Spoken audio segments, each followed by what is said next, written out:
4000 ton চিনি উৎপাদন লক্ষ্যমাত্রা নিয়ে আগামীকাল 29 নভেম্বর রাজশাহী সুগার মিলে শুরু হচ্ছে 2024-25 মৌসুমের আখ মাড়াই।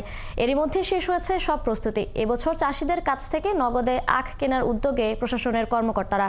আর কৃষকরা বলছেন, উৎপাদন আরেকটু বাড়ানো গেলে বছরে 6 মাস মিল চালু রাখা সম্ভব। রাশেদুল হক রুশুর প্রতিবেদন।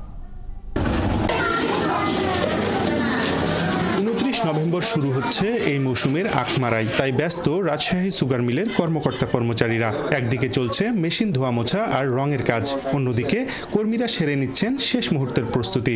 বর্তমানে মিলের ধোয়া, যেগুলো রিফাইং এর কাজ রিফাইং করছি, আর যেগুলোর কাজ বাকি আছে খুব দ্রুত গতিতে। এখানে 10 মাস বন্ধ ছিল, এখন 10 মাস পরে আমরা টেস্ট করছি, এখন চালু করবে। চিনিকলের দেয়া তথ্য অনুযায়ী গেল মৌসুমের চেয়ে এবছর প্রায় 7000 টন বেশি আখ মাড়াই হবে। তবে কৃষক বাঁচাতে হলে আখের দাম বাড়িয়ে মূল্য হাতে হাতে দেওয়ার ব্যবস্থা করতে হবে। এই সঙ্গে সঙ্গে টাকা না দিলে কৃষকেরা কুশট কাটা, তাদের শ্রমিকদের বিল দিতে হয়।